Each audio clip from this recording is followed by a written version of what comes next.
നമ്മുടെ പട്ടണത്തിൽ വരുമ്പോൾ പട്ടണത്തിൻ്റെ അന്തസ്സിന് ഉതകുന്ന വിധത്തിലുള്ള ഒരു നല്ല ലാൻഡ്മാർക്ക്, ആ ലാൻഡ്മാർക്ക് വേണം എന്നുള്ളത് ഞങ്ങളുടെയും ഒരു മോഹമായിരുന്നു.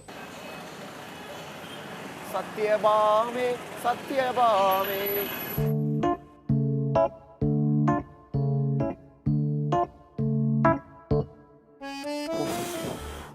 എന്തൊരു ചൂട്! എന്നാ നീ വല്ലതും കരിവാളിച്ചല്ലോ. എന്നാ പറയാനാ, കൊല്ലം കുറെ ആയില്ലേ ഈ വെയിലേറ്റ് ഇങ്ങനെ വാടുന്നു. നിന്റെ തൊലിക്കട്ടി എന്തായാലും അപാരം തന്നെ. നിന്നെ കാണുമ്പോഴേ എനിക്കൊരു പാട്ട് ഓർമ്മ വരുന്നത്. നമ്മളെ പഴയ പാട്ടില്ലേ, പണി തീട്ടും പണി തീരാത്തൊരു. എൻ്റെ അണ്ണാ ഇങ്ങനെ നിർത്തിയങ്ങ് അപമാനിക്കല്ലേന്നേ.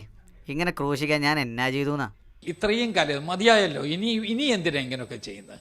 ഞാൻ പറയപ്പോൾ അത് 6-7 വർഷമായില്ലേ. ഇനി എന്തിനാ, ഇനി ഉപദ്രവിക്കുന്നത് എന്തിനാ, ഇനിയും ചവിട്ടി താഴ്ത്തുന്നത് എന്തിനാ? അതൊക്കെ പോട്ട്. എന്താ അവസ്ഥ? ഇലക്ഷനൊക്കെ ആര് ജയിക്കും? ചാഴിക്കട വീഴുവോ അതോ വാഴുവോ തോന്നുന്നു? ആരൊക്കെ വന്നാലും പോയാലും നമുക്ക് എന്നാ അണ്ണാ, നമ്മൾ ഈ വെയിലും മഴയൊക്കെ കൊണ്ട് ഇവിടെ ഇങ്ങനെ കിടന്ന് തീരും. വിഷമിക്കണ്ടാന്ന്, കോടതിയൊക്കെ ഇല്ലേ, എന്തെങ്കിലും വഴി ഉണ്ടാവുമായിരിക്കും. എന്തെങ്കിലും പണിയൊക്കെ തീർന്ന് തുറന്നു കൊടുക്കാൻ പറ്റും വിചാരിക്കാം നമുക്ക്. കൊല്ലം 1-2 അല്ല എൻ്റെ അണ്ണാ ഇങ്ങനെ ജനങ്ങളുടെ പ്രാക്കും കേട്ട്. ഇതിന്റെ ബാക്കി ഉടനെ ചെയ്യുവാണോ നല്ലത്? അല്ല ഇങ്ങനെ കിടന്നു കഴിഞ്ഞാൽ അത് ഇപ്പം ചെയ്തിരിക്കുന്ന കംപ്ലീറ്റ് അങ്ങ് പോകും. പൊളിച്ചു മാറ്റത്തുമില്ല, പണിയത്തുമില്ല, ഒന്നുമില്ല. ഇത് മുഴുവൻ തുരുമ്പെടുക്കാം. നീ പൊളിച്ചു മാറ്റുന്ന ബെറ്റർ. പൊളിച്ചു മാറ്റുക പോലെ ഇടിഞ്ഞ് വരെ 3-4 പേര് മരിച്ച് ഞാൻ പൊളിക്കത്തുള്ളൂ. നമുക്കിത് പുരാവസ്ഥയായി പ്രഖ്യാപിക്കാം അല്ലേ? അവരെടുക്കും തോന്നില്ല, ആക്രിതാരായി പോയി. ആക്രിയായി പോയി. ഗവൺമെന്റിന് കാശില്ലെന്നല്ലേ പറയുന്നത്. ഒരു പെൻഷൻ കൊടുക്കുന്നില്ല. പെൻഷൻ പെൻഡിംഗ് ആണ്. പെൻഡിങ്ങാ. എത്ര മാസത്തെ പെൻഷൻ? ഒരു പാവപ്പെട്ടവർ എങ്ങനെ ജീവിക്കും? പഴയ സ്റ്റാൻഡ് എങ്ങനെയായിരുന്നു? പൊളിച്ചില്ലേ?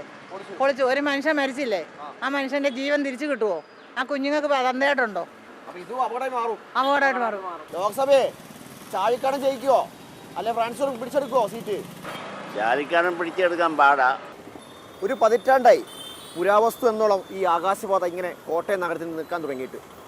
എന്തായാലും ഈ ലക്ഷങ്ങൾ മുടക്കിയത് കൊണ്ട് വലിയ നഷ്ടമില്ല എന്ന് പറയാം. കാരണം ഇങ്ങനെ കുറേ ഫ്ലെക്സുകൾ കുത്തിനിറയ്ക്കാൻ ഒരു സ്ഥലമായി.